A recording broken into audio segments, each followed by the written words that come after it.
150장 찬송하십시다. 찬송가 150장입니다.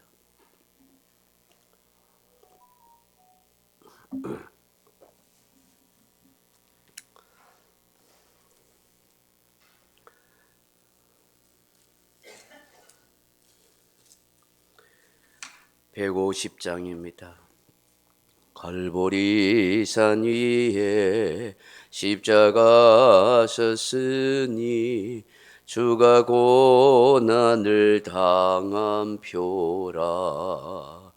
험한 십자가를 내가 사랑함은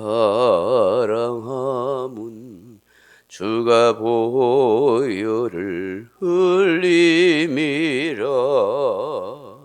최후 승리를 얻기까지 주의 십자가 사랑하리. 빛난 멸류관 받기까지 험한 십자가 붙들겠네. 멸시 천대 받은 주의 십자가에 나의 마음이 끌리도다. 귀한 어린 양이 세상 죄를 지고 험한 십자가 지셨도다. 최후 승리를 얻기까지 주의 십자가 사랑하리. 빛난 멸류관 받기까지 험한 십자가 붙들겠네. 험한 십자가에 주가 흘린 피를 믿는 마음으로 바라보니 나를 용서하고 내 죄 사하시려 주가 흘리신 보혈일세야. 최후 승리를 얻기까지 주의 십자가 사랑하리. 빛난 멸류관 받기까지 험한 십자가 붙들겠네. 주님 예배하신 나의 본향집에 나를 부르실 그날에는 영광 중에 계신 우리 주와 함께 내가 죽도록 충성하리. 최후 승리를 얻기까지 주의 십자가 사랑하리. 빛난 멸류관 받기까지 험한 십자가 붙들겠네. 아멘. 하나님 말씀은 로마서 11장 5절 말씀을 읽어보겠습니다. 5절 말씀입니다. 5절 말씀에서 7절 말씀까지 같이 읽겠습니다. 그런즉 이와 같이 지금도 은혜로 택하심을 따라 남은 자가 있느니라. 만일 은혜로 된 것이면 행위로 말미암지 않음이니 그렇지 않으면 은혜가 은혜되지 못하느니라. 그런즉 어떠하냐? 이스라엘이 구하는 그것을 얻지 못하고 오직 택하심을 입은 자가 얻었고 그 남은 자들은 우둔하여 졌느니라. 아멘. 사랑하는 성도 여러분, 어제 새벽에 이어서 이 남은 자 거루트기 신앙 사상에 대해서 좀 더 말씀을 나눌까 싶습니다. 남은 자 사상은 성경이 우리에게 보여주는 일관된 구속 사상입니다.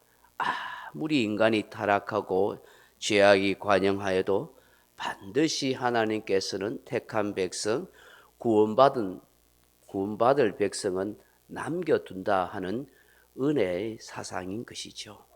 우리가 성경을 통해서 아시다시피 창세기 6장에 보시면 하나님이 탄식하시고 근심하실 정도로 사람을 지었음을 후회하실 정도로 세상이 타락합니다. 이제 죄악이 관영한 온 세상을 물로 심판하십니다. 그런데 어떻게 되었습니까?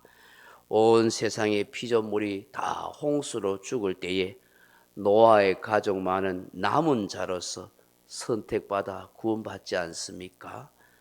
심지어 아수르 지역에서 북쪽 이스라엘의 사마리아에 침략당하고 망할 때도 남은 자가 있었습니다.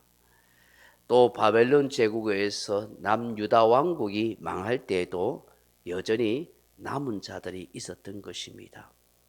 바울은 이스라엘의 구호 문제를 논증하면서 이스라엘 백성들의 배반과 반역으로 그리스도를 십자가에 못 박음으로써 그들의 구원이 이방인들에게로 넘어간 것 같으나 완전히 그들을 버린 것은 아니라 그렇게 말합니다. 그 가운데 남아있는 구원받은 백성이 있다라고 말씀합니다. 어제 새벽에 살펴본 바와 같이 엘리야와 그 남겨진 7천 명이 있었던 것입니다. 이것이 성경에서 구속사적으로 굉장히 중요한 사건이요, 우리에게 영적으로 깨달음을 주는 중요한 말씀이다 하는 것입니다. 남은 자라 하는 말을 레임마라는 말로서 뒤에 남겨두다 하는 레이포에서 유래한 말씀입니다.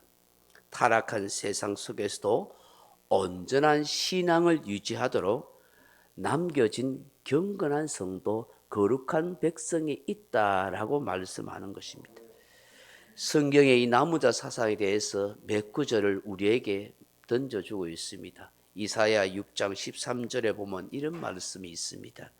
그 중에 10분의 1이 오히려 남아 있을지라도 이것이 삼키운 바 될 것이나 밤나무, 상수리 나무가 배임을 당하여도 그 그루터기는 남아 있는 것 같이 거룩한 씨가 이 땅에 그루터기니라, 그렇게 말씀합니다.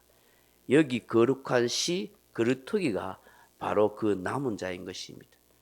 남은 자 사상은 이스라엘 백성들이 아무리 완악하여져도 하나님을 거역하여 멸망을 당한다 할지라도 반드시 그루터기, 나무가 다 배임을 당하도 그 뿌리가 남아있는 것처럼 그런 남은 자, 거룩한 씨, 그런 그루터기가 남아있다는 것입니다. 다시 말해서 신앙의 지조를 지키고 경건하게 사는 소수의 성도가 있다는 거예요.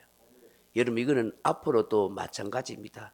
세상이 타락하고 혹 교회도 타락하고 그 많은 그리스도인들도 신앙이 부패해지고 약해진다 할지라도, 야, 이 교회들이 와 이러노, 예수 믿는 사람들이 왜 모양이 되었노 해도 그 중에 하나님을 신실하게 믿는 경건한 사람들은, 소수의 사람은 남아있다는 거예요.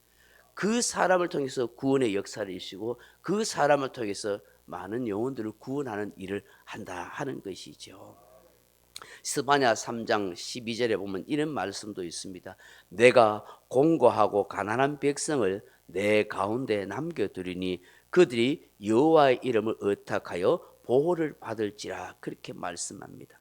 여기에 공고하고 가난한 백성이라는 말은 심령이 가난한 사람, 의롭고 순전한 사람, 견성한 마음으로 하나님만을 바라보고 의지하는 자를 가리킵니다. 많은 사람들이 세상을 바라보고 유혹을 받아서 신앙을 떠나서 이리저리 방황할 때도 정말로 하나님 앞에 신실하게 믿음을 가진 성도들을 하나님이 반드시 보호하고 지켜주시겠다, 그렇게 말씀하는 것입니다. 또 미가서 2장 12절에 이런 말씀이 있어요. 야곱아, 내가 반드시 너희 무리를 다 모으며 내가 반드시 이스라엘의 남은 자를 모으고 그들을 한 처소에 두기를 보스라의 양떼같이 하며 초장의 양떼같이 하리니 사람들이 크게 떠들 것이며, 그런 말씀이십니다. 이건 남은 자에게 주시는 위로의 말씀입니다. 나만 홀로 있는 것이 아니라 나와 같이 신앙을 지키는, 신앙의 지조를 지키는 경건한 성도들이, 참 신앙인들이 많이 있습니다라고 그렇게 말씀합니다.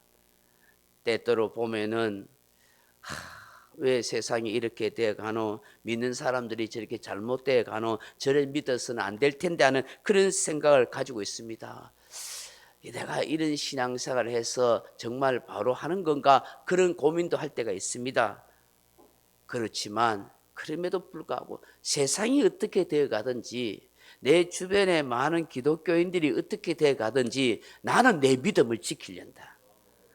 나는 내가 가졌던 그 십자가, 그 신앙, 그 은혜, 하나님의 은혜를 붙들고 살아가야겠다 하는 이런 결심을 가지고 살아가라는 거예요. 하나님께서 이런 사람에게 은혜 주시고, 이런 사람들을 또한 하나님이 따로 다 불러주시고 모아주신다고 말씀하는 것입니다. 사랑하는 성도 여러분, 외적인 좋은 조건을 갖춘 자들이 인류의 역사를 이끌어 간 것 아닙니다. 하나님께 헌신한 경건한 자들에 의해서 세계의 운명이 바뀐 것입니다. 하나님이 역사에 배후하고 계시고, 하나님께서 남은 자들, 신실한 경건한 자를 택해서 그들 통해서 구원의 역사를 이루어갔다는 사실을 우리는 알아야 합니다. 내가 믿음 생활을 좀 잘해 보려고 하고, 신실하게 경건하게 살려고 하고, 정말 주님 앞에 헌신하고 희생하며 살려고 할 때 언제나 고독하고 힘듭니다. 마음 아프고 상처받을 일이 많습니다. 그럼에도 불구하고 내 몫에 진 십자가 지고 희생을 각오하며 살아갈 때에 하나님께서 그런 사람을 통해서 놀라운 역사를, 은혜를 베풀어 가시는 것입니다. 리빙스턴 선교사님이 이런 얘기를 했습니다. 나는 나의 사명을 다 하기까지 하나님께서 불러가지 않으므로 아프리카보다 더한 험한 곳이라도 나는 달려가겠다, 그렇게 말씀합니다. 하나님께서 나같이 부족하고 연약한 사람, 하나님이 나를 남은 자로 사용하시니 하나님이 나를 불러가실 때까지 그 어떤 험한 옷이라도 내가 가야 할 사명이 있다면 나는 가겠다, 그런 믿음의 고백을 했던 것입니다. 이것이 바로 남은 자 사상을 가진 성도의, 사역자의, 사명자의 믿음의 고백입니다. 정말 이 시대에 우리가 신앙생활, 우리의 믿음을 지키기가 정말 어렵고 쉽지 않습니다. 너무나 많은 유혹과 시험들이 우리 주변에 그야말로 지뢰밭처럼, 시한폭탄처럼 널려 있기 때문입니다. 이럴 때일수록 우리가 더욱더 깨어 정신을 차려서 나의 믿음을 돌아보면서 이 작은 믿음이라도 끝까지 나는 지켜가겠다라고 그렇게 마음을 다짐하고, 이런 믿음을 가진 성도들을 서로 위로하고 격려해 주셔서 함께 이 믿음의 삶의 길을 끝까지 완수할 수 있기를 주님의 이름으로 축복합니다. 각자 기도하시다가 돌아가시기 바랍니다.